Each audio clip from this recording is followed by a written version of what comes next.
You think power means being surrounded by people, advisors, allies, friends, smiling faces, nodding along, clapping when you speak, raising glasses when you win.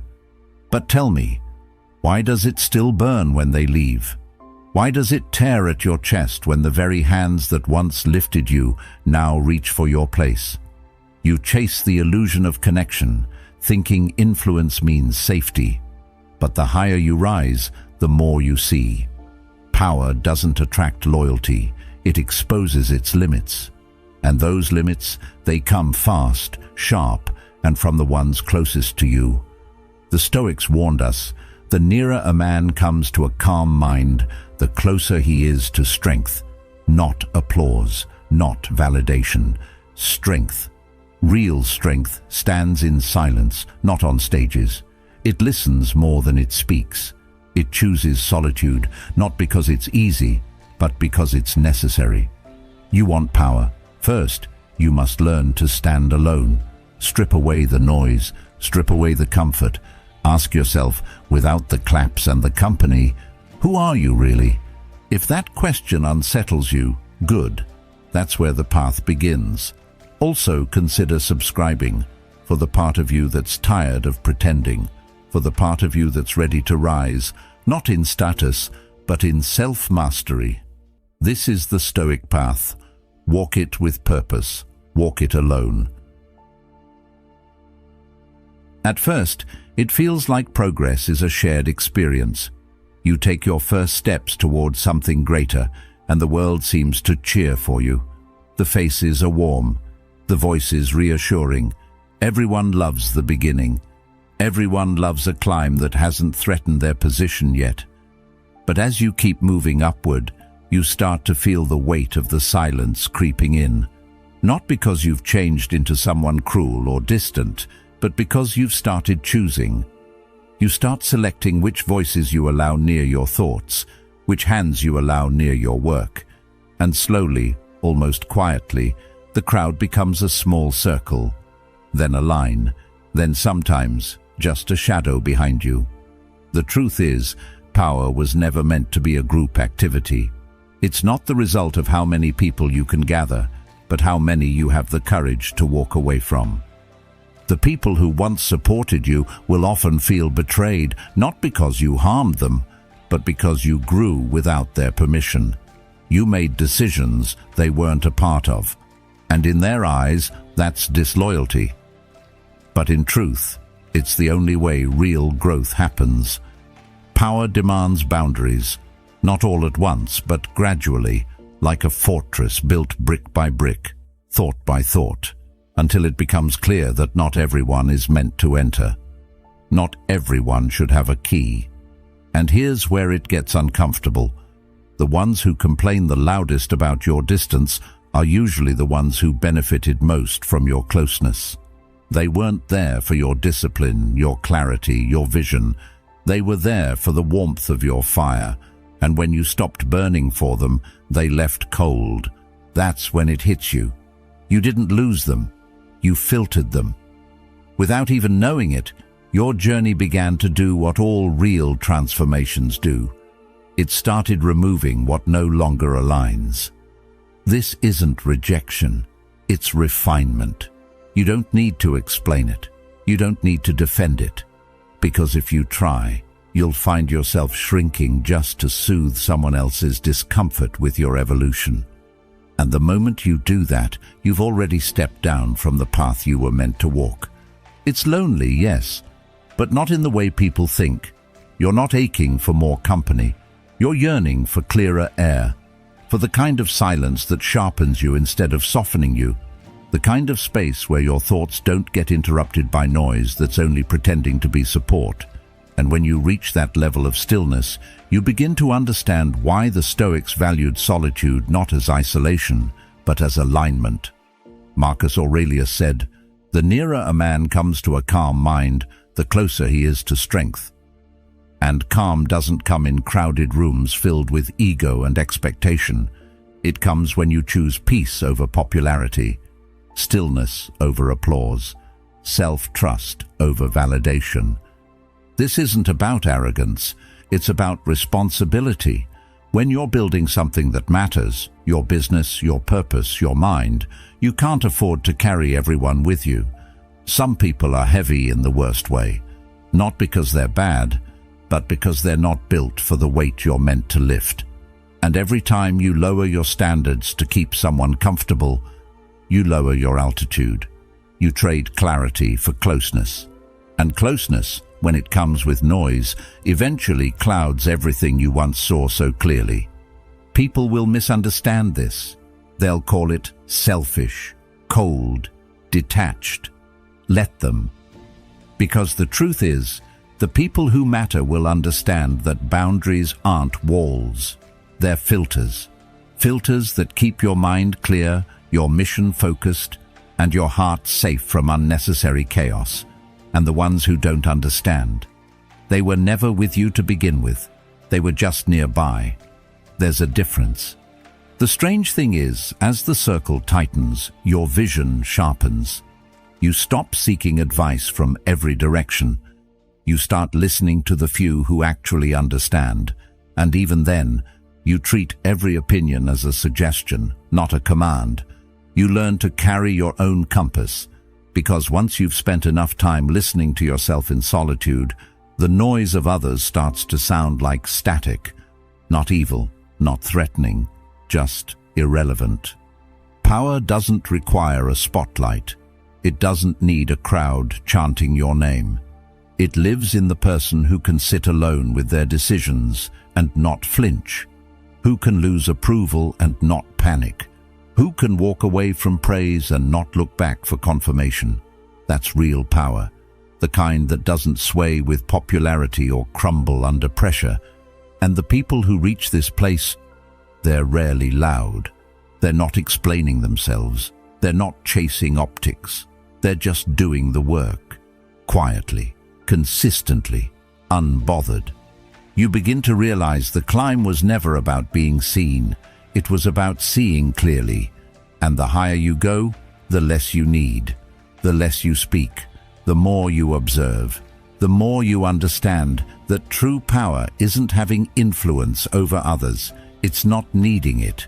It's being okay with not being understood, with being misread, with being alone, not as a punishment, but as a form of protection. And yet even here, solitude isn't emptiness. It's presence. Presence with your thoughts, your values, your direction. You see things as they are, not as others try to paint them. You don't get distracted by flattery or shaken by criticism. You listen, but you don't absorb everything. You engage, but you don't entangle. And that's the quiet discipline most people never reach, not because they can't, but because they won't let go of the comfort that comes with being surrounded. What most people call loneliness, the powerful call alignment. And in that alignment, everything unnecessary falls away. Drama, distractions, performative support. You trade noise for peace, attention for clarity. You stop being available to everyone and start being deeply present for the few things that actually matter. And when you live that way long enough, you stop missing the crowd. You stop fearing the silence. You begin to see solitude not as something to escape, but as the very space where you become unshakable. So yes, power filters, not with cruelty, with clarity. It separates what's essential from what's convenient, what strengthens you from what distracts you, what's real from what's performative. It's not about walking away from people. It's about walking toward your truth and accepting that most won't follow you there. And in the rare moments when someone does, you'll know they belong. Not because they pushed to stay close, but because they chose the same silence, the same discipline, the same path. You won't need to explain it. You'll just know. That's the paradox of power. It doesn't grow louder, it grows cleaner, simpler, sharper, and the only way to reach it is to filter out what never belonged in the first place. Connection is a beautiful thing until you begin to understand what it truly costs. We grow up believing that to be loved, to be trusted, to be accepted, we must open ourselves up, show our emotions, reveal our stories, let others in. And at first, that seems like strength. Vulnerability feels noble, honest, human. But as you step into positions of influence, something shifts. You begin to see how every shared weakness can become a weapon. Every revealed doubt becomes someone else's leverage. What once made you relatable now makes you exposed. And suddenly, being seen doesn't feel safe anymore. It feels like risk. A risk you can't afford to take if you're carrying the weight of something bigger than yourself. It doesn't mean you stop feeling. It means you stop displaying. Because in the eyes of others, especially those watching from the outside, your emotions aren't just expressions, they're signals. And signals, when read by the wrong person, invite challenges. Some will test your patience just to watch you crack. Others will comfort you while quietly recalibrating how they perceive your strength. Vulnerability becomes a performance review, and even when people say, "I want honesty," what they often mean is, "Give me your struggle, but only if it makes me feel inspired, not uncomfortable." That's not acceptance. That's conditional tolerance, and leaders can't build from that. So you begin to detach, not out of pride or ego, but out of necessity, because there are things you carry now that no one else understands, decisions that would crush someone if they knew the full weight of them, fears you can't name because to name them would shake the confidence of everyone watching. The further you move into your purpose, the more your silence becomes your shield, not because you're trying to hide, but because explaining yourself is now a liability. And power, real power, thrives in controlled expression, not emotional transparency. This isn't to say emotion has no place, quite the opposite. Emotion, when mastered, becomes vision. It becomes conviction. But when unleashed without restraint, it creates chaos. Imagine a storm with no structure, just noise, wind, destruction. That's what uncontained emotion looks like in power. It doesn't comfort, it confuses. And confusion is the first crack in your foundation. Becoming who you truly are often requires walking through silence, alone. It requires letting go of the need to be constantly understood, even by those closest to you. Because when you are tasked with carrying vision, clarity must come before closeness. And sometimes the very people you long to connect with are not capable of holding the full depth of your truth without misinterpreting it. You begin to see relationships differently, not with suspicion, but with precision. You stop spilling everything to feel less alone. You learn that connection is sacred, not casual. That some emotions are meant to be transmuted internally, not shared publicly. And the fewer people who have access to your internal world, the more protected your purpose becomes. Not everyone should know what keeps you up at night. Not everyone should be invited into the furnace where your strength is forged. This doesn't make you cold. It makes you clear. There is a difference. Coldness is indifference. Clarity is responsibility. And when you operate from clarity, you begin to notice how often people equate closeness with entitlement. They want access, but not accountability. They want presence, but not pressure. And the moment you withhold something, your time, your thoughts, your feelings, they claim you've changed, that you've become distant. But in truth, you've just become aware. That awareness reshapes how you communicate. You speak less, but with more weight. You listen more, but absorb less. You offer guidance, but rarely seek validation, because validation, when it becomes a need, becomes your leash. And the powerful cannot afford to be leashed, not by praise, not by criticism, and especially not by emotional dependency. You will still feel deeply. You'll still wrestle with doubt. You'll still crave intimacy, but you'll start choosing solitude over superficial closeness. Not because you want to suffer alone, but because you understand that most people aren't asking to help carry your burden, they're asking to be entertained by it. That sounds harsh, but it's true. When you lead, people become curious. They want to peek behind the curtain. They want to know the story, the struggle, the raw truth. But very few are prepared to sit with that truth without distorting it to fit their own narrative. And so, you stop offering it freely. You start protecting your peace like it's oxygen. Because it is. Without peace, your decisions become reactive. Your leadership becomes emotional. Your focus dissolves. And in that blur, you become predictable. Predictability, when you are in a position of influence, is dangerous. It gives people a map to your mind, and those maps don't always end up in safe hands. You learn to be present without being porous, to show up without showing all, to speak with warmth, but not with weakness. This is not performance, it's preservation.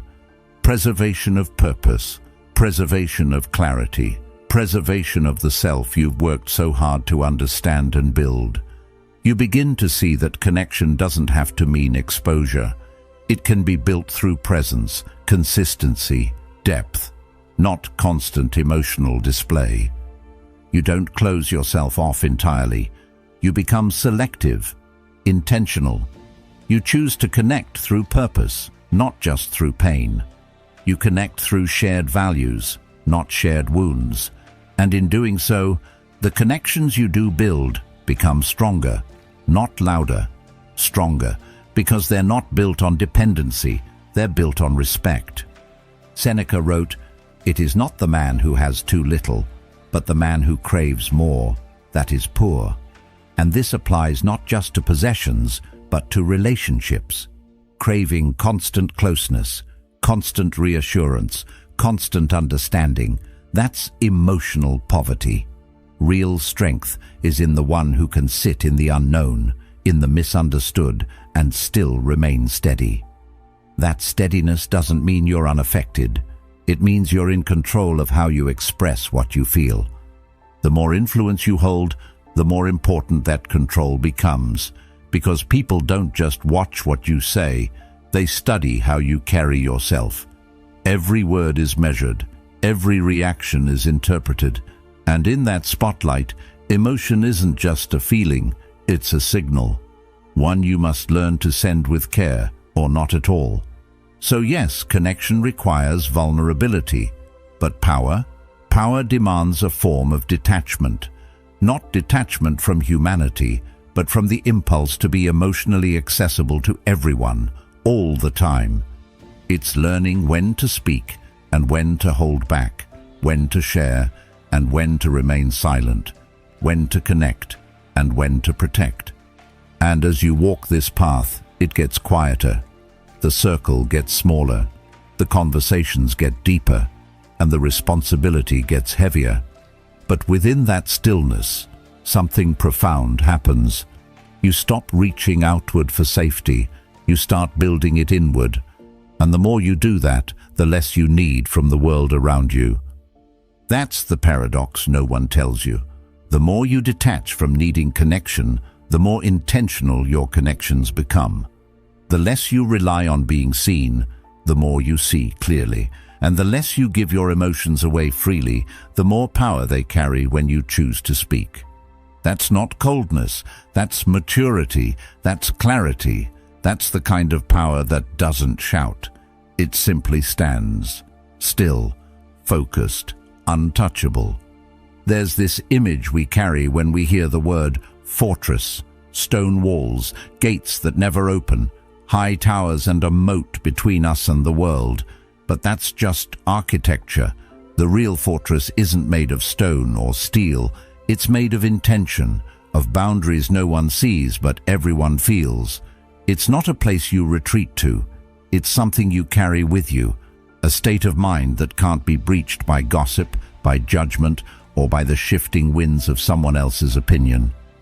The strongest fortress is one that doesn't isolate you from life. It roots you so deeply in your own self that nothing outside of you holds the power to knock you off balance. And here's the truth most people miss. It's not about shutting people out. It's about not letting anything in that doesn't align with your values, your peace, your focus. The fortress isn't there to keep the world away. It's there to keep you whole. In a world that pulls you in 100 different directions, where expectations, comparisons, and distractions shout for your attention, building this inner fortress is not a luxury, it's survival. If you don't stand guard over your mind, someone else will take control of it. And they won't do it with force. They'll do it with flattery, with guilt, with manipulation dressed as concern. That's how breaches happen, not with an attack, but with an invitation. And once the wrong person steps into your inner world, it doesn't take long before confusion follows. You start questioning your instincts. You hesitate when you used to move with clarity. You seek permission where you once stood firm. That's the danger of a weak foundation. It doesn't break all at once. It crumbles slowly, quietly, until one day you look around and realize you're no longer living from your values, but reacting to someone else's noise. The fortress mindset changes that. You stop explaining yourself to people who are committed to misunderstanding you. You stop defending your peace to those who benefit from your chaos. And most importantly, you stop letting your mood be dictated by external validation or criticism. You become sovereign, grounded, still. That's the paradox of strength. It looks like silence from the outside, but on the inside, it's a roaring fire that says, I know who I am, and I don't need you to agree with it. This isn't coldness, it's clarity. And clarity, once cultivated, becomes a shield. A soft, immovable boundary that doesn't need to push or pull, it simply is. Some will call it distance. Others might say you've changed. Let them, because the moment your stability becomes uncomfortable for others, you've just revealed who was invested in your confusion.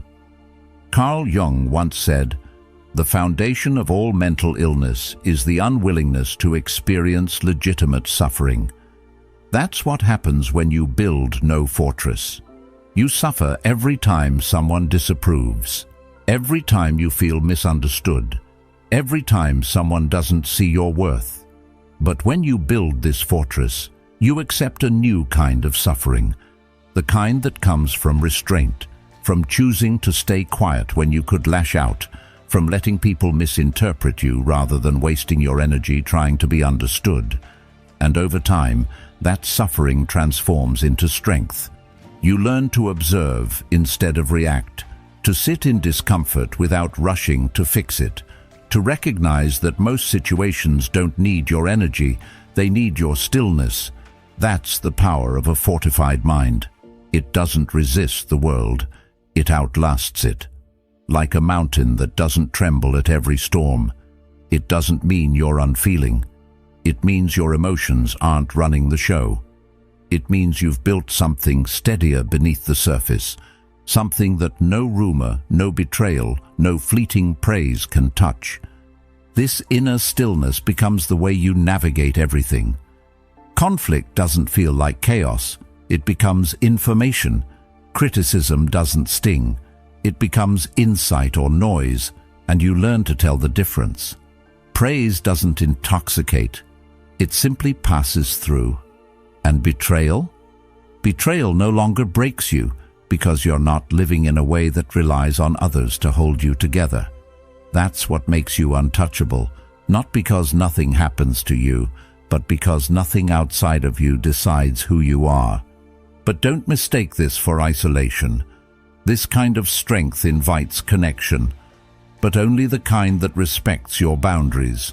It allows for love, but not at the cost of self-abandonment. It opens the door, but it does not remove the threshold. People can walk with you, but not through you. And the ones who understand that, they'll stay. The rest will leave, and you'll learn not to chase. Because peace doesn't come from the presence of people. It comes from the absence of noise. And noise comes in many forms: gossip, doubt, pressure to perform. pressure to explain, pressure to shrink. That's why this mindset matters. It doesn't just protect your peace, it preserves your purpose, and purpose without boundaries dissolves into performance. You forget why you started. You start making decisions from fear, from fatigue, from the need to prove something. That's what happens when the fortress is weak. You become reactive. But when the walls are strong, you become strategic, intentional, rooted. Epictetus said, "No person is free who is not master of themselves." That mastery begins in the mind, in the discipline to hold your ground when the world pushes, in the wisdom to say no, not with anger, but with certainty, in the courage to walk away from anything that tempts you to betray your own integrity. That is the essence of the fortress. It doesn't control others. It controls your response to them. And in that control, there is freedom. A mind like that doesn't need applause. It doesn't need reassurance. It doesn't even need to be understood. It just needs to be aligned with truth, with purpose, with something deeper than the moment. And once you build that alignment, you'll start to see things for what they are, not what you hoped they would be. That clarity may cost you relationships, opportunities, comfort, but it will give you something far more valuable: consistency, direction, inner power. And as that power grows, you begin to move differently, not faster, not louder, just with more precision. You no longer feel the need to explain yourself to everyone. You choose where your energy goes. You become less accessible to drama and more available to purpose. You let go of the need to be liked and embrace the freedom to be real. And with every boundary held, your mind becomes quieter, your heart becomes lighter, your path becomes clearer. That's the fortress. It's not a wall that keeps the world out. It's a foundation that keeps your strength in. It doesn't make you hard, it makes you whole. It doesn't make you distant, it makes you discerning. And when the storms come, as they always do, you don't fall apart, you don't break, you remain. Still, clear, untouched. Not because nothing tried to shake you, but because you finally built something that nothing could move. Betrayal doesn't begin with a knife. It begins with trust, with comfort, with the soft moments where your guard is down and you believe, just for a second, that someone sees you and would never harm you. That illusion is the real danger, because betrayal doesn't come from strangers. It doesn't shout from a distance. It whispers from the seat beside you, from the friend you called family, from the colleague you mentored, from the one who knew the way in, not by force but by invitation. And once you've been betrayed not once but several times, you start to realize something that cuts deeper than any act itself. Betrayal is a pattern, not a surprise. It's not always malicious. Sometimes it's born of weakness, of jealousy, of desperation. But the outcome is always the same. You're left holding the broken pieces of something you thought was solid, and the instinct is to ask why, to replay every conversation, to blame yourself for not seeing it coming. But the truth is, the clues were always there, subtle, overlooked, dismissed in the name of friendship. That's how betrayal always works. It hides behind familiarity. It blends in with loyalty until the moment it doesn't. And by the time you realize it, it's already done its damage. You learn quickly that closeness isn't the same as alignment, that just because someone walks with you doesn't mean they're walking for the same reasons. Some walk beside you because they believe in where you're going. Others walk beside you to see how far they can follow before they push you off the path and take your place. And it's painful, not just because of the loss, but because of the clarity it forces on you. You begin to see the small ways you ignored your instincts, the tiny moments you brushed off their envy, the times you thought they'd never do that to me, only to find out they already were. And here's where most people go wrong. They become cynical. They shut everyone out. They let betrayal harden them into suspicion. But the wiser path isn't isolation, it's discernment. It's learning to observe without always reacting, to listen between the lines, to trust, not blindly but with awareness, because you don't need to expect betrayal from everyone. You just need to stop being surprised when it comes from someone you once let close. The Stoics never told us to expect perfection. They told us to expect human nature, and human nature left unchecked will always serve itself first. Seneca once said, "The man who has anticipated the coming of troubles takes away their power when they arrive." And that's what this awareness gives you. Not bitterness, but strength. Not fear, but foresight. You stop handing out keys to your heart just because someone smiles. You stop sharing your deepest plans with people who haven't proven they know how to hold your silence with respect. You stop offering loyalty in advance and start letting time reveal who's really for you. What you start to notice is that betrayal always has a rhythm. It follows the same sequence: intimacy, comfort, subtle shifts, then the break. And if you pay attention, you'll catch the signs before the break happens. A certain look when you succeed, a subtle distance when you need support, a shift in language, less we, more me. It's not paranoia, it's pattern recognition. And the longer you live with clarity, the easier it is to see. But what makes betrayal so destructive isn't just the act. It's what it does to your belief in connection. It makes you question the good ones. It makes you hold back with people who've done nothing wrong. And if you're not careful, it poisons your view of loyalty altogether. That's why the fortress of the mind matters. That's why the filters you build aren't cold. They're necessary. Not because everyone is out to get you, but because not everyone is meant to go where you're going. And some people, even those you love, will try to sabotage you just to keep you close. Because your growth makes their stagnation unbearable. There's a quiet violence in betrayal that doesn't come from anger. It comes from comfort. The person who betrays you doesn't do it with malice in their eyes. They do it with the belief that you'll recover, that you'll understand, that they had no choice. They justify it. They reframe the story in their favor. And that's what makes it sting: the absence of accountability. The betrayal is compounded by the fact that they believe they're still the victim. But you don't have to carry that weight. You don't have to seek justice from the person who fractured your trust. You don't have to win the argument or even confront them. You just have to decide, this chapter ends here. No more energy, no more access, no more wondering if it could have been different, because it wasn't. And the only way forward is forward, without them. Carl Jung once observed that shame is a soul-eating emotion, and betrayal often carries shame, not just for what they did, but for what you didn't see. You blame yourself, you feel foolish, exposed. But shame is only powerful when it goes unexamined. The moment you step back and see betrayal for what it is, not a sign of your weakness, but a lesson in clarity, you begin to take back your strength.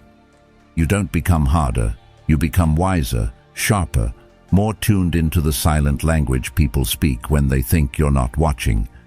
Eventually, you'll be grateful, not for the pain, but for the precision it gave you, for the way it taught you to protect your peace without apology, for how it carved a line between those who say they're loyal and those who show it. You'll see that every betrayal was a kind of brutal grace, stripping away the illusions you clung to, exposing the cracks in your foundation, and giving you the chance to rebuild, not with bitterness, but with discernment. And that discernment becomes your strength. You stop explaining your choices. You stop oversharing your dreams. You let people earn the right to stand beside you, not through words, but through consistency, through presence, through how they act when you're not useful to them. That's how you know. Not when things are good, not when the path is easy, but when silence falls, when your back is turned, when your light threatens to outshine theirs. So you become intentional. You keep your circle small, not because you're afraid, but because you've seen what happens when it's too wide. You speak less, not because you lack trust, but because you've learned the value of holding some truths for yourself. You expect less, not because you're jaded, but because you're done giving more than people are willing to give back. And through it all, you hold your center. You don't let betrayal define you. You let it refine you into someone who walks with a quiet strength, who loves with boundaries, who leads with clarity, and who never forgets. The people who are closest to you will always carry the greatest power to hurt you, which is why your greatest power must be knowing exactly who and what is worth the risk. Trust feels simple when you're young.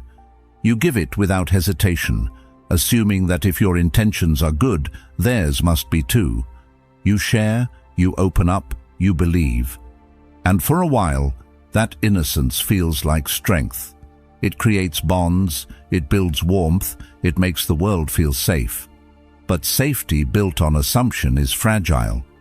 Eventually, life teaches you that trust is not a gift you hand out freely. It's a currency, one of the rarest. And every time it's spent in the wrong place, it costs you more than you thought it would. That's the lesson most people learn too late. That trust, once given freely, becomes a calculated risk. The higher you climb in life, emotionally, professionally, spiritually, the more that risk increases, because now your decisions carry weight, your words echo further, your vulnerabilities, once harmless, now become tools in someone else's hands if they choose to misuse them. And while it doesn't mean you stop trusting, it means you start choosing carefully, not with fear, but with awareness, not from paranoia, but from pattern recognition. You begin to understand that trust isn't something you owe anyone. It's something they earn, slowly, consistently, and not just once, but over time, through action. There's a kind of grief in that realization, because it means letting go of the idea that you can fully relax in every room, that you can be fully seen by every person who claims to care. It means that even the people closest to you have limits, and that proximity doesn't equal loyalty. That truth stings at first, but it also sharpens you. You stop mistaking charisma for character. You stop equating shared history with shared intention. And most importantly, you stop confusing kindness with alignment. To be powerful is to be deliberate, not defensive, not closed off, just intentional. You understand that trust isn't just about what someone says, it's about what they do when it's inconvenient for them, when no one is watching, when they have nothing to gain. That's the test most people fail, not because they're evil, but because they haven't done the work to hold someone else's trust with care. And trust, when placed in unsteady hands, doesn't just break, it backfires. This is why the wise grow quieter, why they speak less, share less, move more in silence. Not because they've lost faith in people, but because they've found peace in being selective. They've learned that some people want your trust not to honor it, but to access you, to use it as leverage, as proof of closeness they haven't really earned. And when you've been burned enough times, you stop letting words convince you. You start looking for consistency, and not just in how someone treats you, but in how they treat people who can do nothing for them. Aristotle once said, "We are what we repeatedly do." And in the realm of trust, that means you pay attention not to grand gestures, but to repeated behavior, to how someone shows up when you're silent, to how they speak about others behind closed doors, to whether they protect what you share when you're not in the room. Trust, then, becomes less about the stories people tell and more about the patterns they reveal. This shift changes your relationships. It doesn't make them colder, it makes them clearer. You no longer feel the need to be fully understood by everyone. You stop offering your inner world like a gift to anyone who asks. You start holding it with reverence, because you realize that the more sacred something is, the fewer hands it belongs in. And your thoughts, your doubts, your dreams, those are sacred, not because they're perfect, but because they're yours. There's a kind of strength that comes from keeping certain things for yourself, not out of secrecy, but out of self-respect. You realize that not every insight needs to be spoken, not every plan needs to be shared, and not every feeling needs to be validated. The powerful don't hide, they refine. They withhold not out of fear, but out of discipline. They know that once trust leaves your hands, it belongs to someone else, and not everyone is worthy of that responsibility. But this doesn't mean you become cynical. It means you become calibrated. You still love, but you love wisely. You still connect, but with boundaries. You still open up, but only to those who have shown that they know how to carry what you hand them. And even then you watch, not with suspicion, but with awareness, because trust, when given too quickly, turns into a liability, but when given with discernment, it becomes a bridge that strengthens both sides. Carl Jung believed that the meeting of two personalities is like the contact of two chemical substances.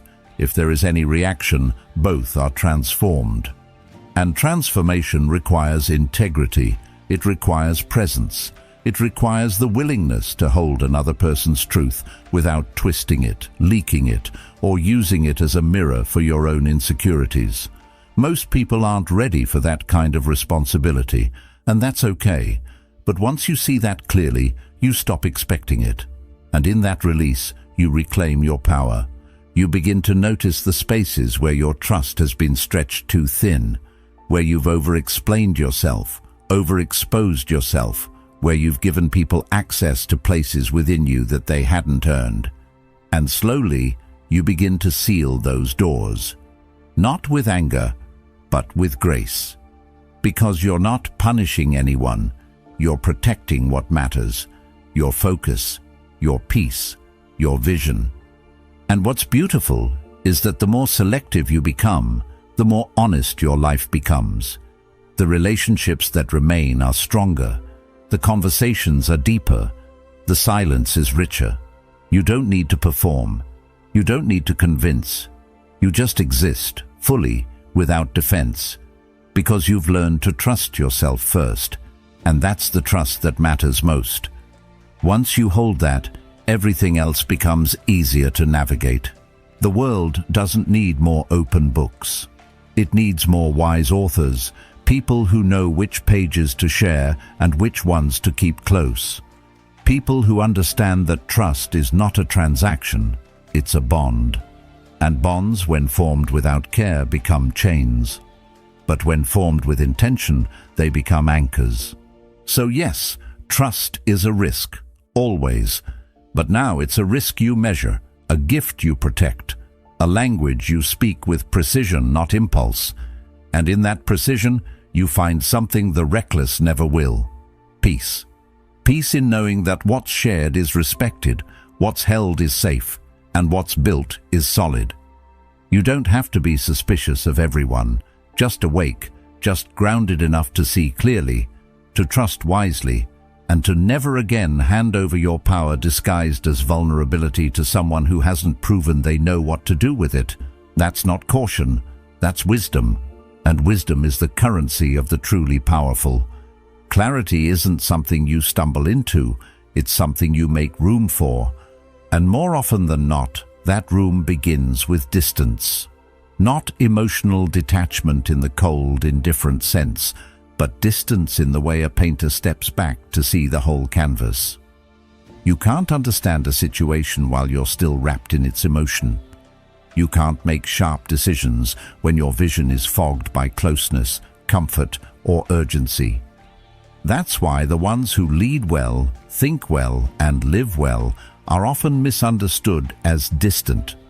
But distance isn't rejection, it's reflection. There's a quiet kind of power in learning how to step back, to not jump at every emotion, to not react to every tone in someone's voice or every shift in someone's behavior. When you're close to everything, too close, you become reactive. You start seeing threats where there are none. You start projecting fears instead of identifying facts. And that's how chaos enters. Not because the world got louder, but because your inner world stopped filtering the noise. The Stoics knew this. They didn't talk about control as domination. They spoke of it as inner command.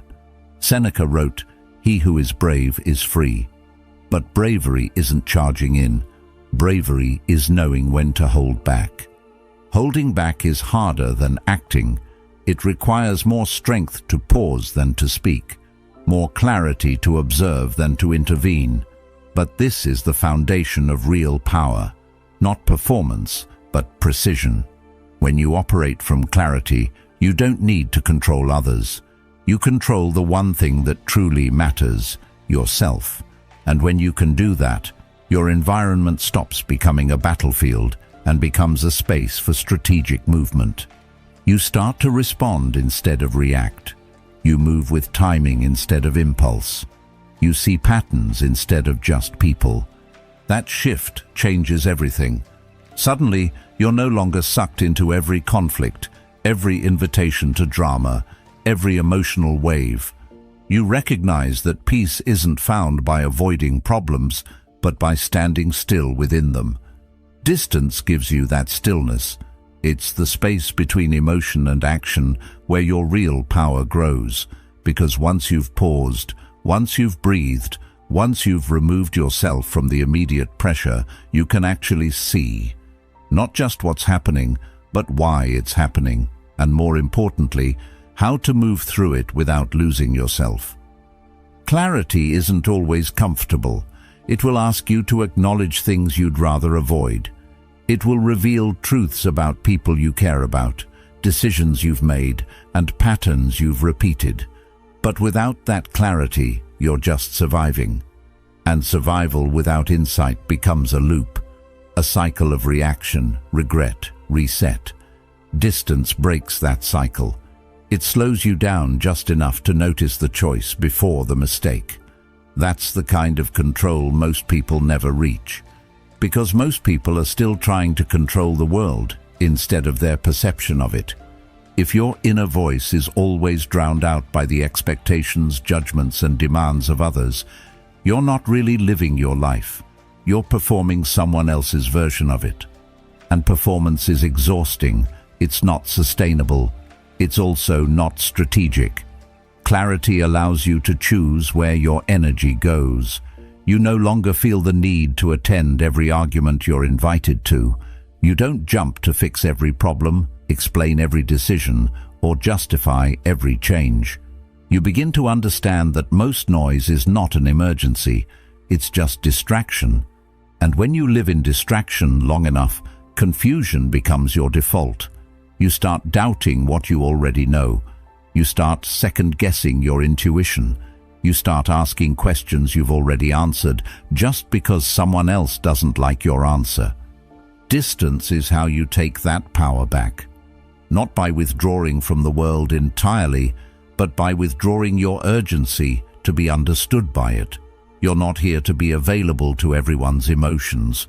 You're not here to carry the weight of every room you walk into. You're here to move with clarity, to see what's yours to carry and what isn't, to discern when to speak and when silence is the wiser choice. As you step into this way of living, something subtle shifts in how you experience conflict. You stop seeing it as something to fix and start seeing it as information. Not everything needs resolution. Some things just need space. Some people just need time. And some problems aren't yours to solve. That kind of clarity protects your energy. It protects your time. It keeps you aligned with your direction, not distracted by detours that don't lead anywhere worth going. This is the difference between movement and momentum. Anyone can be busy. Anyone can make noise. But those who move with purpose, who act with intention, who build with vision, they do so from a place of inner stillness, and stillness can only be accessed when you step away from the pull of emotional chaos. When you give yourself enough distance to remember what matters and what's just noise. The more you practice this, the more natural it becomes. You'll find yourself responding slower, but with more weight. You'll feel the urge to speak and choose silence instead. You'll notice patterns in others you used to miss. You'll see opportunities before they arrive and threats before they're fully formed, because distance gives you foresight. And foresight isn't magic. It's just the reward of patience. You won't always get it right. Sometimes you'll still act on emotion, still get pulled into the storm, still say something you regret or move too fast. But even then, the distance you've trained yourself to hold will shorten the damage. You'll recover faster. You'll return to center with less friction, because the mind that's practiced in clarity doesn't stay lost for long. And as this clarity deepens, you'll notice another change. You stop explaining yourself. You stop needing to. You understand that clarity doesn't need validation. It doesn't beg to be understood. It simply stands, unshaken. And in that stillness, you become a mirror. The people around you will feel it. Some will be drawn to it. Others will be unnerved by it. But either way, they will respect it, because the world respects what it cannot shake. That's the power of distance. It's not isolation, it's alignment. It's not detachment, it's discernment. It's the space where you remember who you are without the world constantly trying to tell you who you should be. It's where you refine your focus, strengthen your boundaries, and reclaim your voice. In that space, control becomes simple, not because you dominate everything around you, but because you've mastered the only thing you ever needed to, yourself. And from that mastery, clarity flows, quietly, relentlessly, without force, without noise, just presence, just power, just peace. Most people see leadership as a performance, a role you step into once others decide you're ready, a set of traits, charisma, confidence, command, that suddenly appear the moment the spotlight hits. But real leadership doesn't begin when the world starts listening. It begins long before that, in the silence, in the moments when no one's watching, when there's no applause, no confirmation, no one telling you you're on the right path. That's when the mask of leadership is forged, not as a deception, but as a layer of resilience, not something to hide behind, but something that holds you together when everything around you is uncertain. You don't just wake up one day and lead. You build yourself into someone who can hold that weight. And that building happens privately, in doubt, in frustration, in decisions you have to make without consensus or validation. The first person you have to convince is yourself. Not with words, but with action, with consistency, with your ability to keep going when everything inside you wants to give up. Leadership is tested most in the absence of recognition, when there's no one to tell you that you're doing well, and yet you move forward anyway. What many don't realize is that strength in leadership is rarely loud. It doesn't need to announce itself. It doesn't need to dominate a room. Often it just stands still, not because it doesn't feel the pressure, but because it's learned not to be ruled by it. The people who lead with quiet strength have already fought their biggest battles, not in public, but in private. They've wrestled with doubt in empty rooms. They've sat with failure when no one else knew they were breaking. And through that process, they built something unshakable inside. Something that doesn't flinch when the world turns cold. You begin to understand that leadership is less about being followed and more about being rooted. About knowing who you are when everything familiar is gone, when those who once supported you change direction, when the outcome is unclear and the pressure mounts. That's when the inner voice has to be louder than the noise. Not louder in volume, but louder in conviction. The kind of conviction that isn't dependent on results or praise. The kind that lives in the actions you take when doubt is screaming in your ear. Carl Jung once said, "The world will ask you who you are, and if you don't know, it will tell you." That is the essence of private leadership, knowing yourself before the world tries to define you, building your foundation so strong that you don't need to raise your voice to be heard. You don't need to prove your worth, you just embody it. And that embodiment comes through 1,000 quiet choices. The choice to get up when it's easier to stay down. The choice to act with integrity when compromise would be more convenient. The choice to remain steady when everything inside you feels unstable. When you lead from that place, you stop needing to be the loudest in the room. You stop needing to explain your every move. You realize that power isn't in the display, it's in the discipline. And discipline doesn't grow in public. It grows in silence, in solitude, in the boring, relentless repetition of doing the right thing without anyone noticing. Most people won't see it. They'll only see the outcome, the title, the speech, the presence. But those are just the surface. The real weight is carried in private, long before the world decides to listen. It's in those private moments that the mask becomes necessary, not as a lie, but as a structure, a way of keeping yourself focused when the emotions rise, a tool to keep your doubt from leaking into your decisions. It's not about hiding who you are. It's about protecting what you've built from being shaken by every breeze. Because the truth is, even when you're strong, you're not immune to fear. You're not exempt from insecurity. You just don't let it dictate your next move. That's what the mask helps you do. Hold your ground long enough for clarity to return. And with time, that mask becomes less about hiding and more about honoring your responsibility.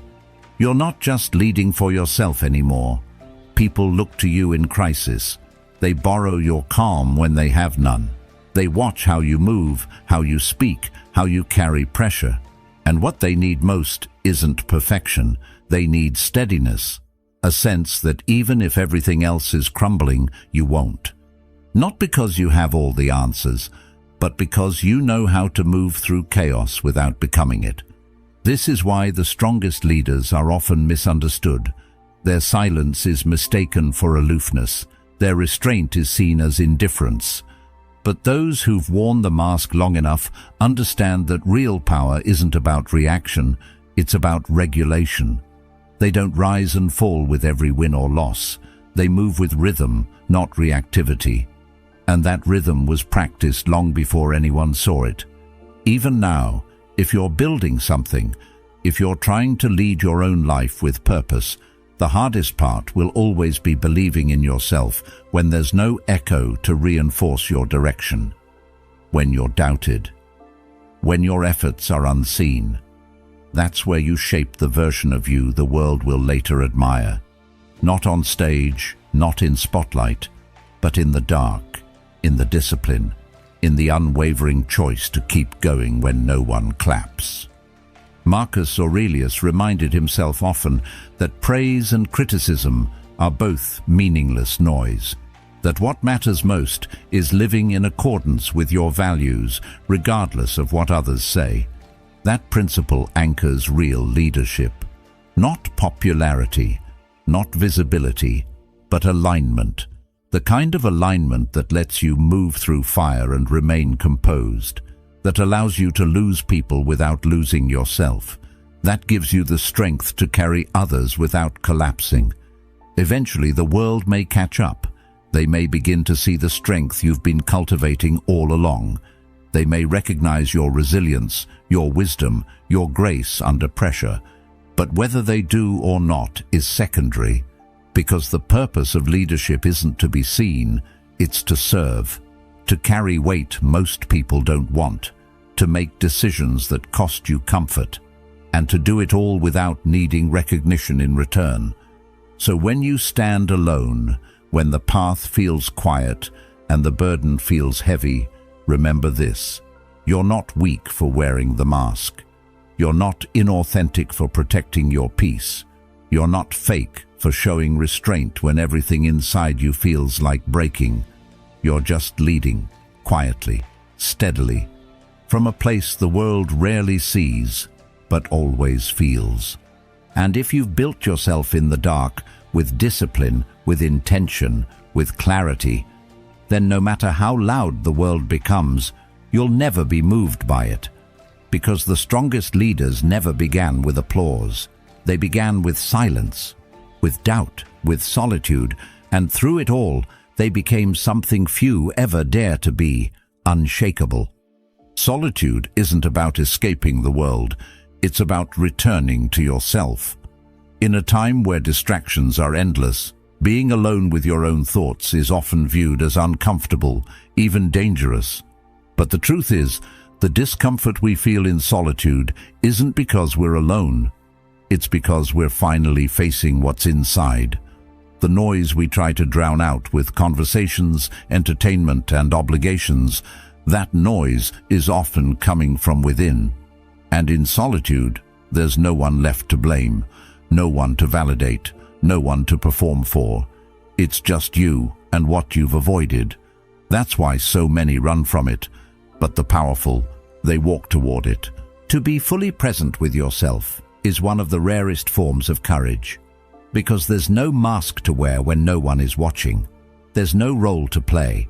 What's left is the raw material, the insecurities, the fears, the doubts, and the responsibility to sort through them. This is where refinement begins. This is where clarity is born. When you give yourself permission to sit in stillness, to ask uncomfortable questions without flinching, you start to realize that solitude isn't a punishment. It's a tool, a mirror, and often the only place where truth has room to rise. The world rewards those who are loud, busy, and constantly seen, but wisdom grows in the unseen moments. The real decisions, the ones that change your life, are rarely made in crowded rooms. They're made in quiet reflection. That's the paradox. The people who seem to move the world are often the ones who spend the most time away from it. Alone, not because they hate people, but because they know power comes from understanding their own mind before being influenced by others. There's a kind of strength that only silence can build. When you stop needing the presence of others to feel valuable, everything changes. It's not that relationships or connections become meaningless, they become clearer. You stop chasing people who were never meant to stay. You stop bending to please crowds that don't care. And instead, you begin to attract those who recognize the stillness in you. People are drawn to those who don't need them to feel whole. That's what makes solitude magnetic. It reveals the difference between attachment and connection. The most powerful decisions are often made in solitude. The quiet choice to walk away, the difficult decision to let go, the moment of clarity that changes the entire direction of your life. These things rarely happen in chaos. They require space and the ability to hear your own voice without it being drowned by the opinions of the world. When you learn to retreat into yourself not as an escape, but as a practice, you begin to uncover a version of you that doesn't rely on approval, a version that knows, that listens, that leads. And awakening doesn't come from being surrounded, it comes from being still, from noticing your thoughts without judgment, from facing what's been buried beneath your constant motion, from accepting that growth often begins where comfort ends. Solitude is the place where you meet your future self, not the version shaped by noise, but the one forged in silence. People often confuse being alone with being lonely, but they're not the same. Loneliness is the ache for something outside of you. Solitude is the comfort in knowing you have everything you need within. When you start to feel at home in your own mind, external validation loses its grip. You don't chase attention because you're already seen by the one who matters most, you. You don't beg for love because you've given it to yourself first. And from that fullness, everything else becomes a choice, not a need. You begin to notice how the quiet reorganizes your thoughts, how it reveals what actually matters. You see the patterns that used to control you, the stories you've told yourself, the roles you've played, and slowly you start to rewrite them. In solitude, you don't just think, you evolve. You step away from who the world told you to be and return to who you were before it all got noisy. You shed layers that never belonged to you. And what remains is honest, clear, powerful.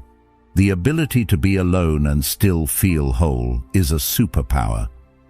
In a world obsessed with connection, the person who is content in their own company holds the upper hand. They aren't moved by gossip. They don't shrink under pressure. They respond rather than react. They carry a calmness that can't be faked, because it was built in the dark, sharpened in the silence, and proven in the moments when no one was watching. You'll find that solitude doesn't make you harder. It makes you wiser. You become more intentional with your words, more aware of your energy, more protective of your peace. You stop offering explanations to people who were never listening. You stop proving yourself to those who doubted you. And instead, you live. Quietly, deliberately, authentically, because once you've tasted the clarity of solitude, the noise of the world becomes optional. Marcus Aurelius said it best. Nowhere can man find a quieter or more untroubled retreat than in his own soul. That retreat is always there, waiting, not for the perfect moment, not for permission, but for you to choose it, to step away from the endless noise and return to the source, yourself, because no matter where life takes you, your most powerful ally will always be the part of you that can sit in silence and still stand tall. So the next time the world feels overwhelming, don't run toward more noise. Don't fill your time with what's easy. Step back, be still, listen, not to the world, but to the quiet voice inside you that knows who you are. That voice may be soft, but it's never wrong. It's the compass in the chaos, the foundation under pressure, the strength that no one sees but everyone eventually feels. You don't need a crowd to be complete. You need clarity, and clarity often comes wrapped in silence, in solitude, in the moments that look like nothing on the outside, but shift everything within. That's where the powerful are made, not on stages, not in rooms filled with praise, but in the quiet, where they remember who they are without the world telling them who they should be. There's a strange pressure in today's world to always be saying something, to explain, to react, to defend, to clarify, as if every pause in conversation is a missed opportunity, or every unspoken thought is a weakness. But silence isn't weakness. It isn't the absence of thought. In fact, it's often the presence of deeper thought. The more powerful someone becomes, the more they learn this truth. Not everything requires a response. Not every rumor deserves your breath. And not every opinion needs your correction. Silence, in its truest form, is not avoidance, it's strategy. People fear what they can't read, and nothing is harder to read than someone who doesn't react. Someone who doesn't rush to prove their side, doesn't scramble to fix perceptions, doesn't panic when misunderstood. In silence, there is control. Control over your energy, control over your image, control over the battlefield itself. Because when you're silent, the other side starts guessing, and in their guessing, they reveal more about themselves than you ever could by speaking. That's the brilliance of stillness. It's not passive, it's surgical. But silence takes discipline. It's tempting to explain yourself, to want to be seen and understood, to correct every wrong impression, but power doesn't need to be understood. It needs to be unshaken. The moment you start chasing clarity from others, you give them control over your state. Silence breaks that cycle. It places the burden of interpretation on them while you stay centered in your own calm. And that calm, that's your fortress. because the louder the world becomes, the more rare and valuable your silence becomes. We live in a time where everyone has a microphone, everyone has a platform, but few have the strength to say nothing when it matters most, to let actions speak, to let presence carry weight. It's easy to shout, it's easy to react, it's easy to flood the space with noise, but the one who remains quiet when others are loud, who observes while others scramble to be seen, that's the one people start watching more closely. Not because they're hidden, but because they're unreadable. Carl Jung once said, "The most terrifying thing is to accept oneself completely." And that's what silence often demands. Acceptance, the kind that says, "I don't need your version of me to be whole."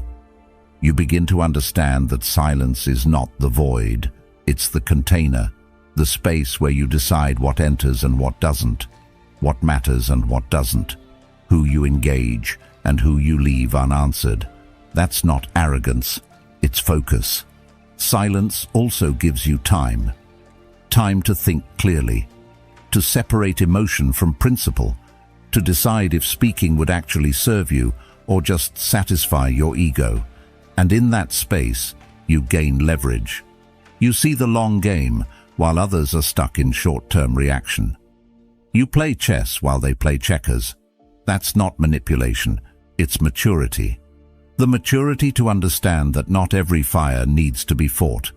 Some burn out on their own. And the ones that don't, you handle them with clarity, not panic. It's in the silence that your reputation is shaped. Not by you, but by how others speak about you when you don't defend yourself. And that reflection, that mirror of the room, tells you more about them than about you. Because if someone changes their opinion of you simply because you didn't speak, they were never holding your truth. They were holding their need for control. And when you stop giving that to them, they feel discomfort. But that discomfort isn't your responsibility. When you lead with silence, people begin to respect the way you move. Not because you intimidate them, but because you create space for mystery. And mystery, when anchored in integrity, becomes presence. People lean in. They pay closer attention. And eventually, they learn to listen more and speak less, just by being around you. That's leadership. Quiet, composed, intentional. This doesn't mean you never speak. It means you choose when, and more importantly, why. Speaking from clarity is different than speaking from pressure. One is rooted in truth. The other is driven by fear. And you can feel the difference. So can everyone else. There's a weight in words that are used sparingly. They land differently. They echo, because silence prepared the space for them to be heard. Marcus Aurelius believed that we should waste no time arguing what a good man should be. We should just be one. And that's the deeper principle behind strategic silence. It's not about withholding truth. It's about embodying it so fully that it no longer requires explanation. You become the proof. Your life becomes the answer. Your peace becomes the message. As this mindset takes root, you begin to navigate the world differently. You stop jumping to defend every misunderstanding. You stop needing to correct every critic. You stop reacting to things that used to drain you. And in that restraint, you find energy returning. You find time stretching. You find your thoughts gaining clarity. Because silence isn't empty. It's where everything important begins to form. Even your relationships change. People begin to approach you with more intention. They choose their words more carefully, not out of fear, but out of respect. Because they've seen that you don't fill space just to be heard. You wait, you watch, you respond with meaning. And when you do speak, it's worth listening to. This is the kind of presence that doesn't need volume. It doesn't need grand gestures. It just is. And people feel it before they understand it.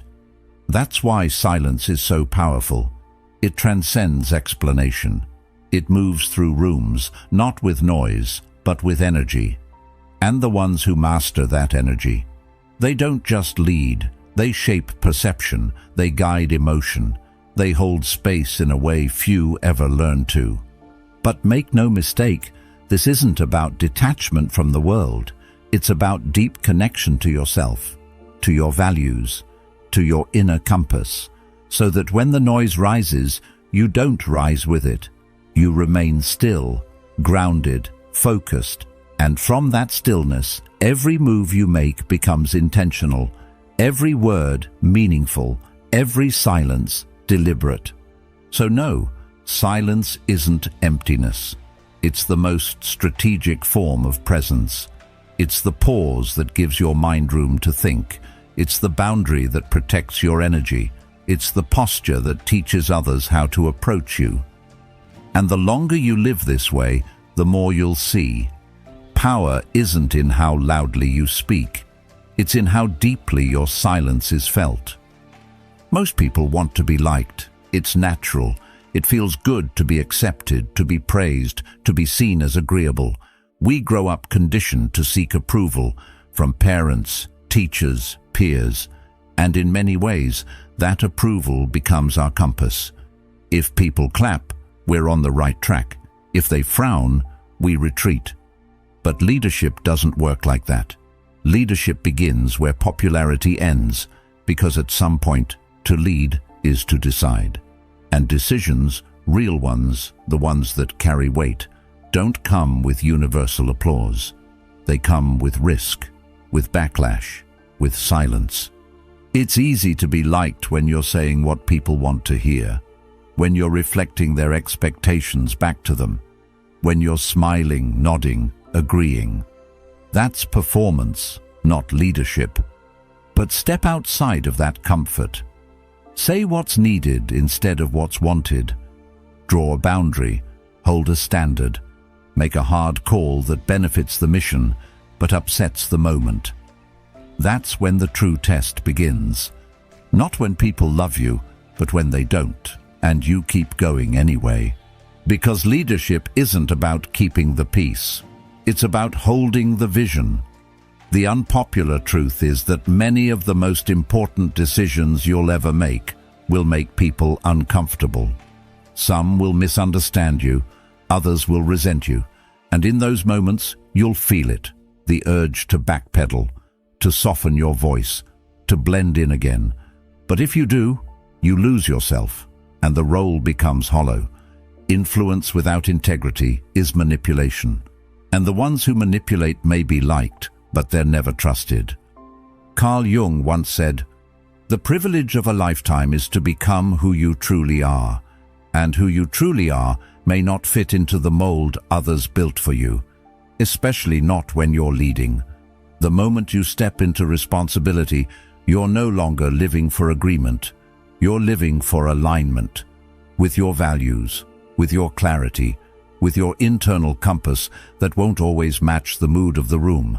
And that misalignment, that tension between what's right and what's popular, is where true leadership takes shape. It's in that space that the pressure builds, not just from others, but from within. You'll ask yourself, am I being too harsh, too strict, too distant? And sometimes the answer will be yes.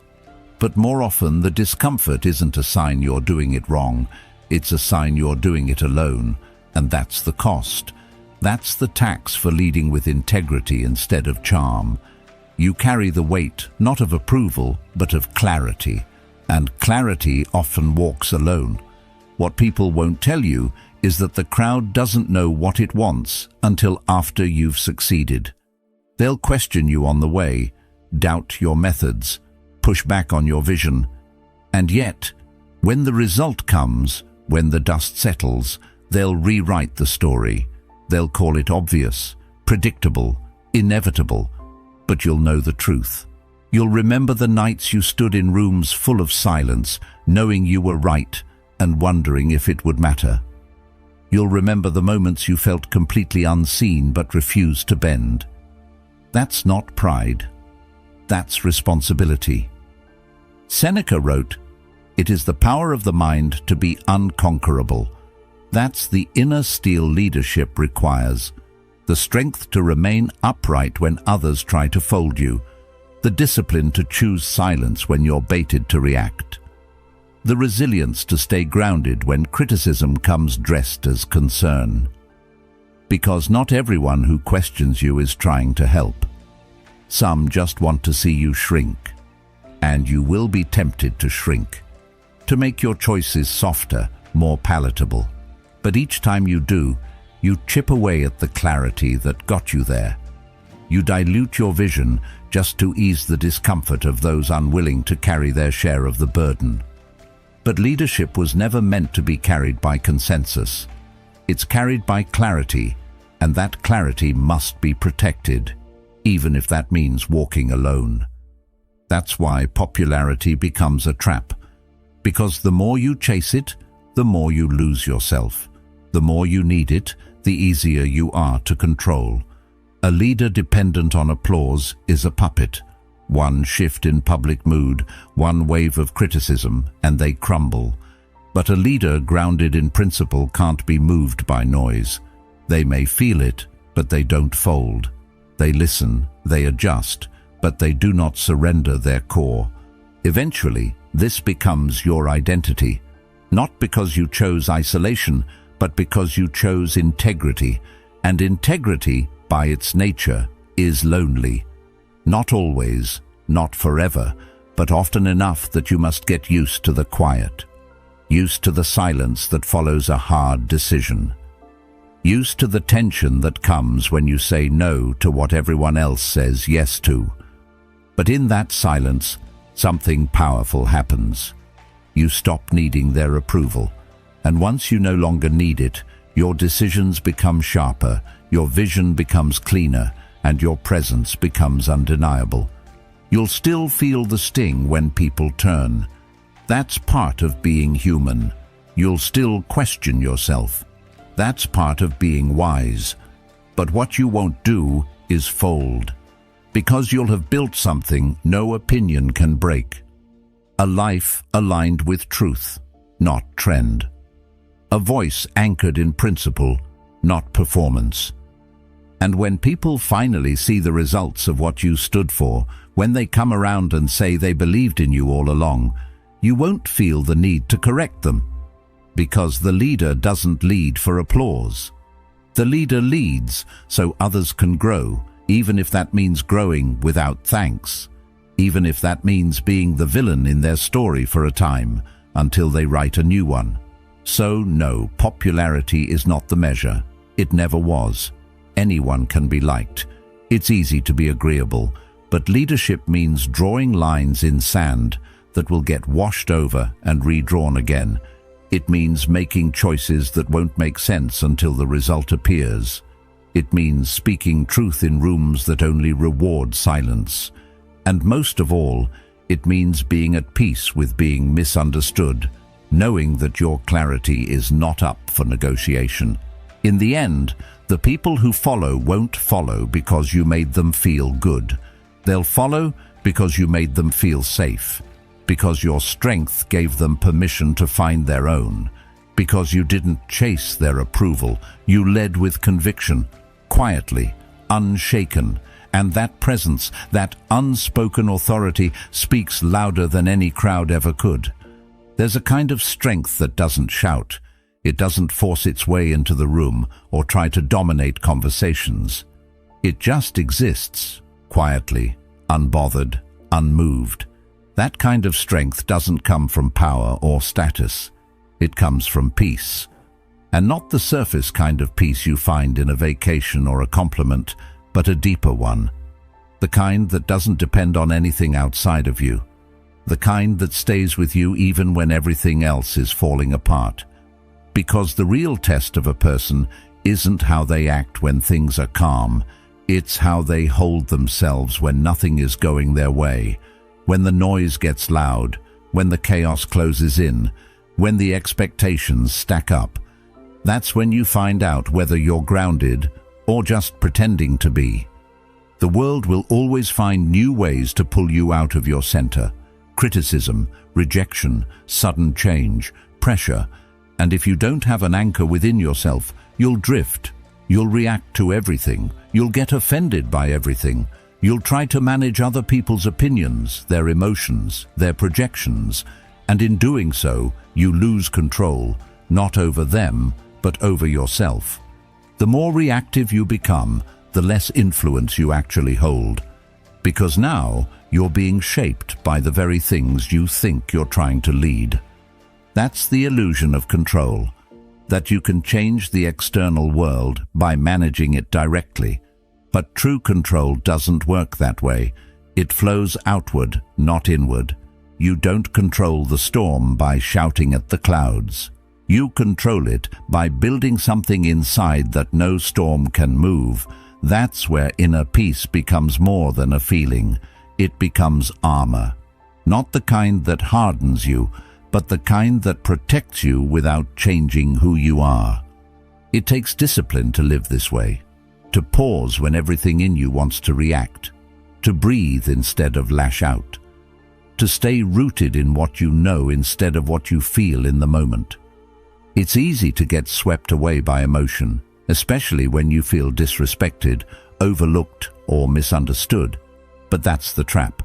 Because if anyone can pull you off course just by pushing the right button, then your peace was never really yours. It was conditional. It was borrowed. Carl Jung once said, "Everything that irritates us about others can lead us to an understanding of ourselves." That discomfort you feel when someone criticizes you unfairly or challenges you without cause, that's not just about them.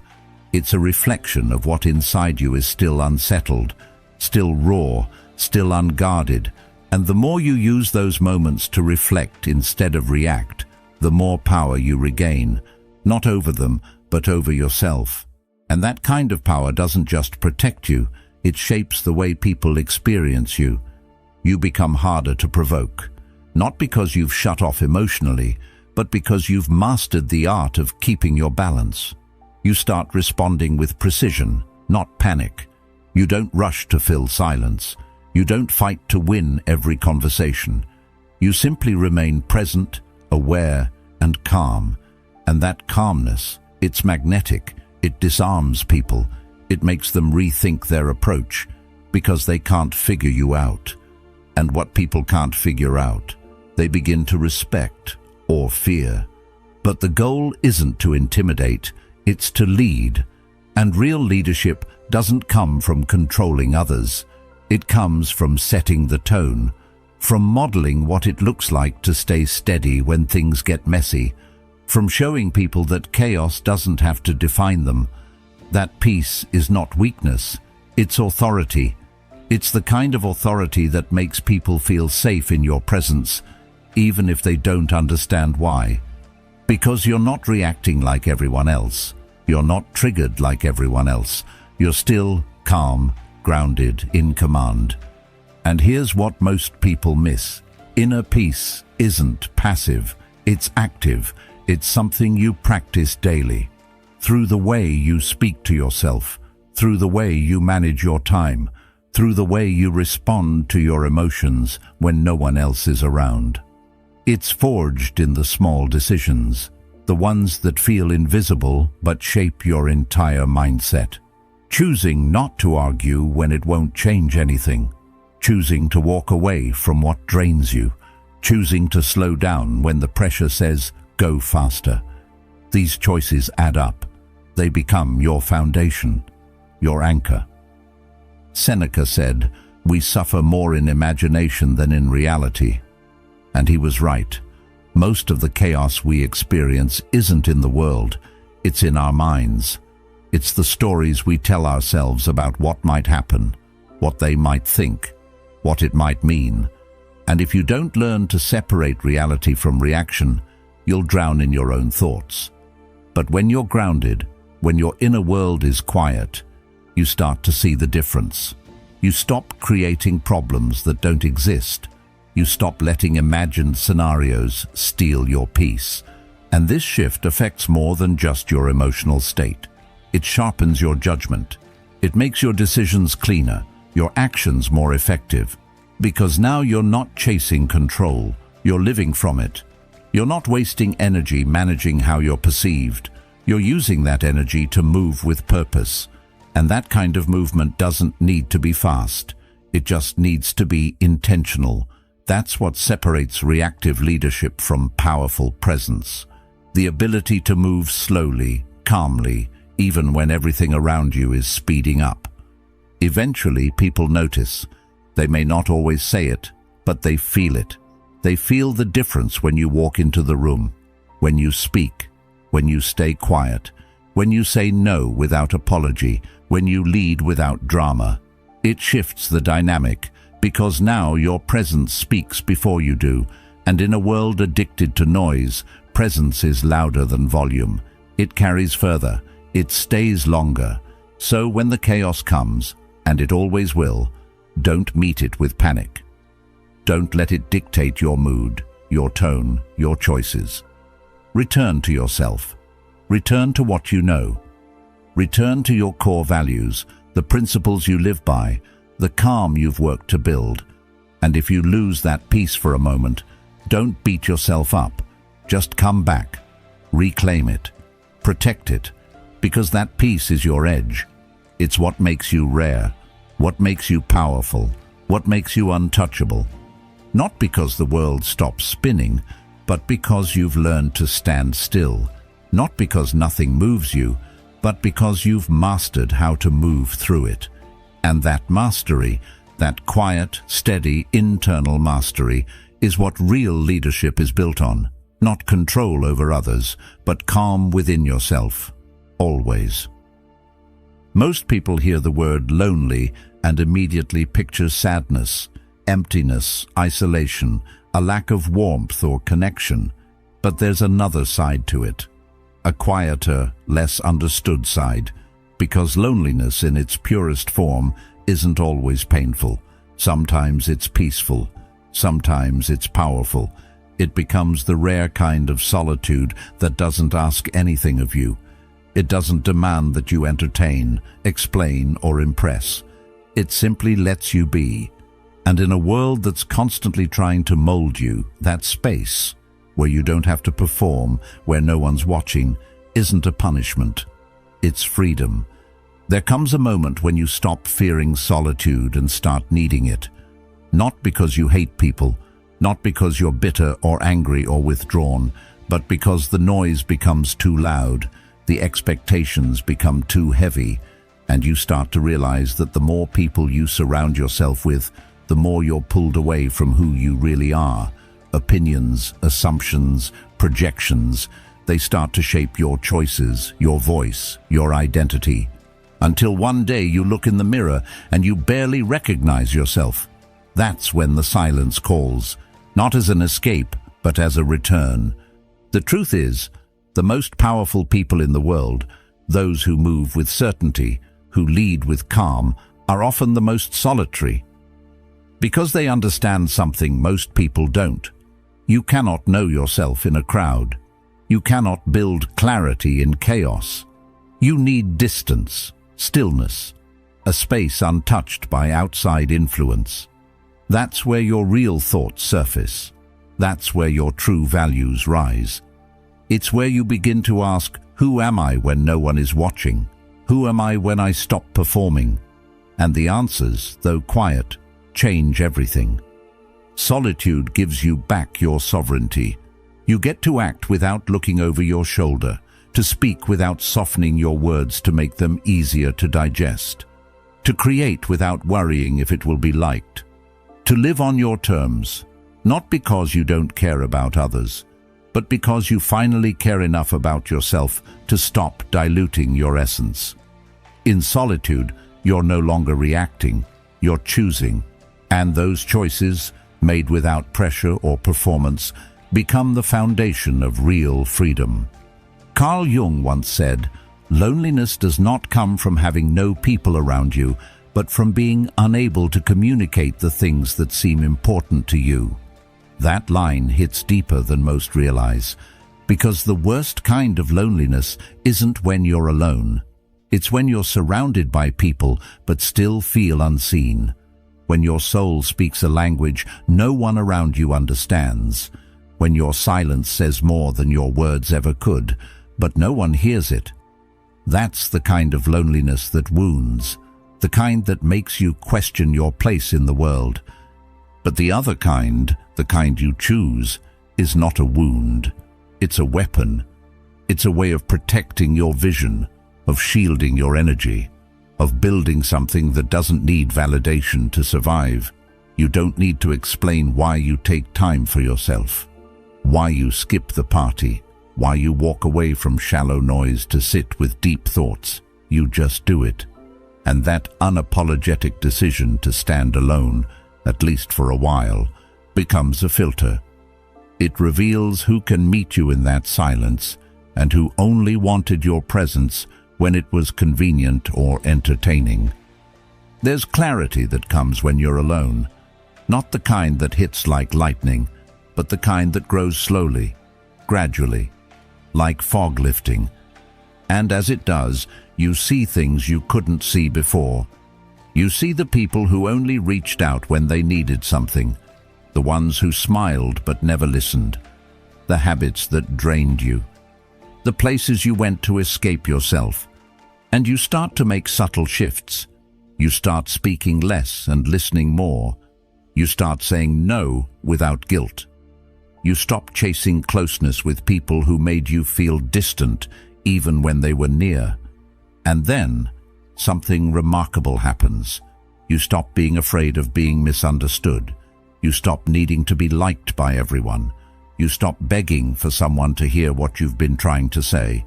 Because now you've heard yourself, and in that space, you've built a relationship with the only person who'll be with you for life, yourself. That's not loneliness. That's alignment. That's the foundation of power. Because when you're no longer dependent on others to define your worth, you become untouchable. You stop shrinking to fit. You stop bending to please. You stand firm, not hard, not bitter, but clear. This doesn't mean you reject connection. It means you raise the standard. You no longer settle for being half understood. You no longer give your time to people who drain your silence just to fill their own. You learn to enjoy company, but not need it. You welcome conversation, but you don't chase it. You share your truth, but you don't water it down to be digestible. You begin to walk a little lighter, not because life got easier, but because you're no longer carrying the weight of trying to be everywhere and everything for everyone. There will be moments, of course, when solitude feels sharp, when the silence is louder than usual, when you miss the warmth of another voice, the ease of shared laughter. That's part of the process. Even the strongest among us feel that ache. But strength isn't about never feeling lonely. It's about not letting that loneliness drive you back into places that made you forget yourself. It's about learning to sit with that ache and trust that it's not a sign of failure. It's a reminder of how deeply you feel, how much you value connection, and how sacred your energy is. Eventually, that space you once feared becomes your sanctuary. A place where you write, reflect, heal. A place where no one interrupts your thoughts, where your vision can stretch without limits. You begin to crave that stillness, not because the world has nothing to offer, but because you've realized that everything you were chasing out there was always rooted in something you hadn't yet found in here. And now that you have, you protect it like your life depends on it, because in many ways it does. So let them call you distant. Let them wonder why you disappeared. Let them misunderstand your silence. What they don't see is what it's building. What they can't hear is what it's teaching you. And what they'll never touch is the kind of strength that grows when no one else is around. Not because you're hiding, but because you're becoming. Not because you're broken, but because you're whole, and you're finally listening to the voice that's been drowned out by noise for far too long. That's not loneliness. That's liberation. That's the purest kind of freedom. the freedom to be fully yourself, without compromise, without explanation. And once you've tasted it, you'll never go back. You'll never again trade your peace for company. You'll never again fill your life with people just to feel less alone. Because now you know, being alone isn't the same as being empty. Sometimes, it's the only way to be full. Most people chase attention like it's oxygen, filling every silence, responding to every message, showing up in every room just to be seen. But real influence doesn't work like that. It isn't about being the loudest voice or the most present face. It's about presence with weight, words that echo, appearances that matter. The more available you are, the less people notice you, because anything that's always there starts to fade into the background. It becomes familiar, expected, and eventually taken for granted. That's why the most powerful people aren't always visible. But when they do show up, you feel it. There's something deeply human about craving what we can't have. It's wired into our psychology. Scarcity makes us look twice, makes us lean in, makes us wonder. So when someone holds their presence carefully, not out of arrogance but out of intention, it forces others to assign meaning to it. Their silence feels mysterious. Their time feels expensive, and their attention feels earned. This isn't about manipulation. It's about understanding value, because just like gold, the rarer your presence becomes, the more people start to treasure it. You become less of a constant and more of an event. It's easy to believe that in order to matter, you have to be everywhere, every social post, every conversation, every meeting. But that strategy spreads you thin. It makes your presence diluted, predictable, and influence, true influence, requires density, not volume. It's not about how often people see you. It's about how deeply they feel you when you're there. And when you're constantly available, constantly explaining, constantly proving, you rob yourself of that impact. The silence that could have spoken for you gets drowned in noise you never needed to make. Carl Jung once said, "The more compulsive a person is in impressing others, the less he is impressed with himself." That's the trap many fall into. Always showing up, always needing to be visible, always broadcasting. But the ones who command a room without saying a word, they've learned to let absence speak. They've learned that influence isn't about chasing admiration. It's about creating space for others to recognize your value without you having to sell it. They don't need to compete for attention because they've created an energy that attention naturally follows. There's a discipline in withdrawal, in holding back, in not reacting to every provocation or chasing every opportunity for visibility. Because what you withhold becomes powerful. People wonder what you're thinking. They anticipate your input. They respect your timing. You stop being predictable, and that unpredictability makes you magnetic. You become the person who doesn't always speak, but when you do, people listen. Because you've trained them to expect substance, not noise. Intention, not filler. And that difference sets you apart in a world that over-explains and underthinks. You also begin to see how much of your energy was being spent trying to be seen by people who were never really looking. How many times you showed up out of fear of being forgotten. How often you gave your presence away like it had no cost. But when you reclaim that power, when you start showing up on your terms, not out of insecurity, you realize something. People start chasing the version of you that no longer chases them. You're not just noticed. You're remembered. Not because you shouted, but because your silence said something they couldn't ignore. Withdrawing attention also creates room for reflection. When you're not constantly performing, you can observe, you can listen, you can learn. You begin to move with precision instead of impulse. Your decisions become more deliberate, your actions more meaningful, and your words, when you finally choose to use them, cut deeper, land harder, and linger longer. That's the kind of presence that sticks, the kind people talk about even when you're not around.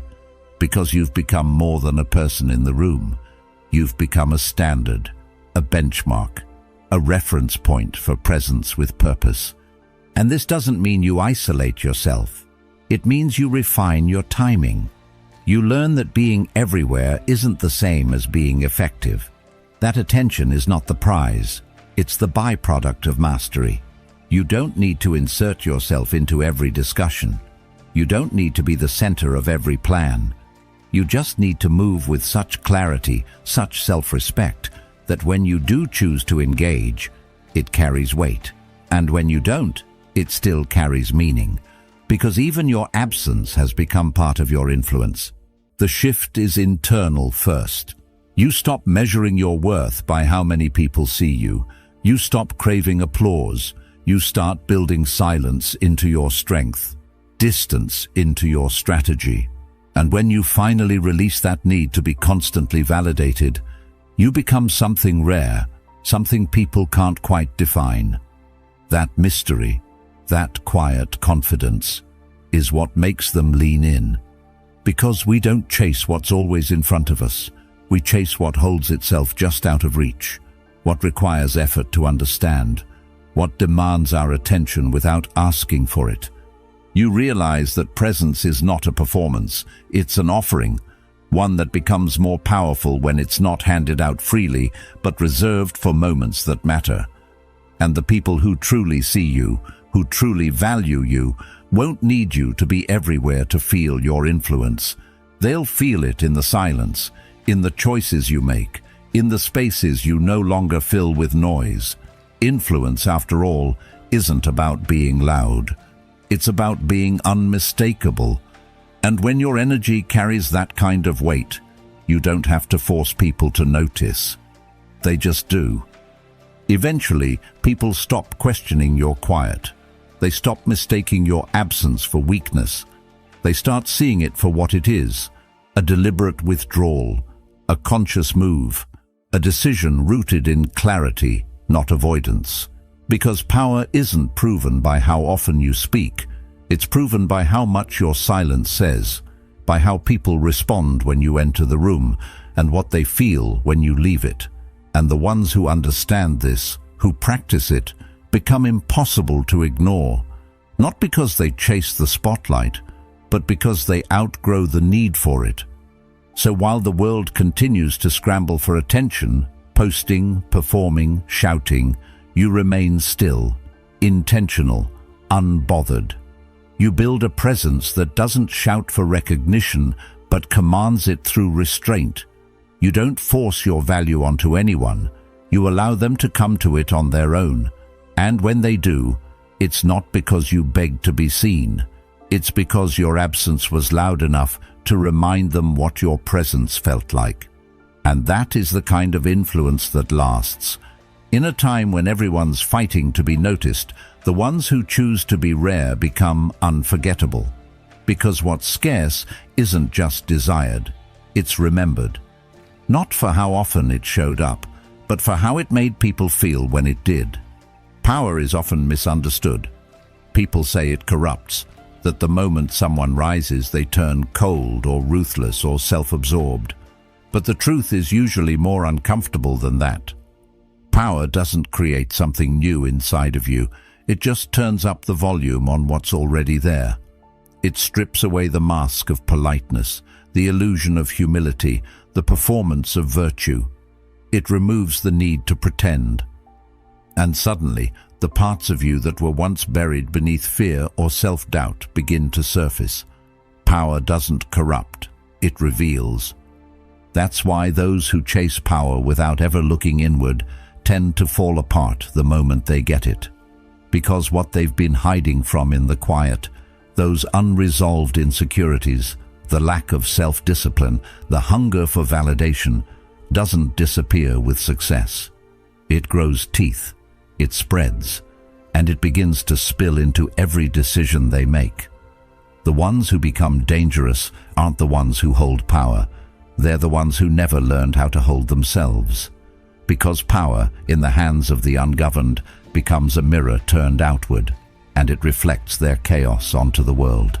But those who've done the inner work know better. They understand that the climb isn't about status or applause, it's a test. The higher you go, the more eyes are on you. The more your choices echo, the more your silence speaks. That's why the truly powerful disappear into themselves before they rise. Not to isolate, but to understand. To clean the lens through which they see the world. To strengthen the hands that will eventually carry more weight. Because if the foundation isn't strong, no height is safe. Self-awareness is not a luxury at the top. It's a necessity. Without it, power becomes noise, influence becomes manipulation, and leadership becomes theater. But when you've faced your own shadows, when you've sat in your silence and asked yourself the hard questions, power doesn't intoxicate you, it humbles you, because you start to see how fragile it all really is, how easy it is to lose yourself in praise, how tempting it is to believe you're above correction, and how vital it is to keep returning to yourself for clarity. Carl Jung said, "Until you make the unconscious conscious, it will direct your life and you will call it fate." That's the hidden trap of power. Without introspection, you start believing your impulses are wisdom. You confuse fear with instinct. You justify pride as principle. And before long, the very thing you once sought to master ends up mastering you. But when you bring your unconscious patterns into the light, when you catch yourself before ego takes the wheel, you begin to steer with purpose instead of impulse. Discipline becomes the quiet thread running through everything you do, not the discipline that shows off, but the kind that says no when no one's watching, the kind that builds when applause is absent, the kind that stays rooted when opportunities to exploit, impress, or dominate present themselves like easy victories. It's this type of inner restraint that separates real strength from loud ambition, because power handed to someone without that restraint is like placing fire in the hands of a child. It burns more than it builds. And so the powerful retreat, not as a sign of weakness, but as a preparation for presence. They create space to think clearly, to reconnect with principle, to remember why they started. They don't need to be seen to feel significant. They don't need to control others to feel in control, because they've learned that the hardest person to lead is the one in the mirror. And once they've done that, leading others becomes a responsibility, not a performance. A sacred weight, not a spotlight. The true cost of power is that you can no longer hide. The world looks to you not for perfection, but for clarity. And if your soul is cluttered, your leadership will be too. That's why arrogance isn't a byproduct of power. It's the echo of an unexamined self. And humility, contrary to what many believe, doesn't mean shrinking. It means understanding the gravity of your role and still choosing to move with care. To listen more than you speak, to think longer before you act, and to know that every choice casts a shadow, sometimes longer than you'll ever see. This is why the strongest leaders don't rush. They don't react. They respond. They carry silence like a blade. They move through conflict with calm, not because they feel nothing, but because they've trained themselves to feel everything without being ruled by it. They've spent years learning how to stand still in storms without collapsing. And it's that stillness, not their charm, not their charisma, that earns them respect. The tragedy is that many will only seek inner growth after they've been broken by their own power, after the position or the status or the influence has amplified their weaknesses so loudly they can't ignore them anymore. And sometimes, by then, the damage is already done. Reputations crumble, relationships fracture, trust dissolves, because power without self-mastery always leaves a trail behind it. A trail of people who saw the mask slip, who heard the words that should have never been said, who felt the consequences of a person who never truly knew themselves. But it doesn't have to be that way. You don't have to wait until power exposes you to begin that inner work. You can start now, in the silence, in the ordinary, in the daily practice of checking your intentions, of asking yourself what you're really after and why, of sitting with the discomfort that comes from realizing you're not as in control as you thought, but being brave enough to learn anyway, because the ones who become unshakable are rarely the ones who began with power. They're the ones who began with self-respect. You learn to lead yourself before leading others, to hold your own emotions before holding authority, to guide your thoughts before guiding anyone's path. And when that kind of order exists within you, it's visible without you even trying. People can sense it in your voice, in your stillness, in the weight of your presence. Not because you've built a persona, but because you've dismantled everything that wasn't real and rebuilt from the ground up with intention. So if you ever find yourself rising, whether it's in business, in influence, or simply in the eyes of others, remember this. What's behind your eyes will be seen, not right away, but slowly, subtly, over time. Your habits will leak into your leadership, your fears will echo in your decisions, and your insecurities will shape the way you treat those beneath you. That's the real weight of power, not just having it, but carrying it cleanly. And if you've done the work, if you've stared into your darkness and didn't flinch, if you've trained your mind to stay calm when chaos knocks, then power won't corrupt you. It'll clarify you. It'll illuminate the structure you've spent years building inside. And that kind of power, not the loud kind, but the quiet, composed, anchored kind, is what creates change that lasts. Not because it forced people to follow, but because it gave them something real to follow, something rooted, something earned, something unshakable. At first, we're all chasing something loud. Recognition, applause, attention. The eyes of others become our compass, and the noise becomes a kind of fuel. It feels good to be seen. It feels like progress. But as you climb, through discipline, through silence, through trial, that noise begins to fade. The crowds thin out. The people cheering you on get busy with their own lives. And suddenly, you're left with something most never prepare for: quiet. The summit isn't crowded, not because few are capable of the climb, but because few are willing to continue without constant affirmation. The silence for many feels like failure, but for the wise, it's where the real work begins. There's a strange shift that happens when you no longer need to be celebrated, when you stop looking back to see who's watching and start looking inward to see who's guiding. The powerful understand this shift.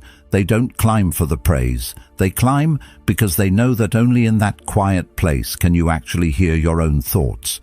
Only there can you face yourself without distraction. And that's the part most people miss. The top isn't a stage, it's a mirror. And if you've never learned to stand in front of it without flinching, you'll sabotage yourself the moment you arrive. The summit strips away illusions. It shows you whether your ambition was rooted in purpose or performance, whether your drive came from inner clarity or outer validation. Those who climb for image often crumble under the weight of isolation. They begin to question everything.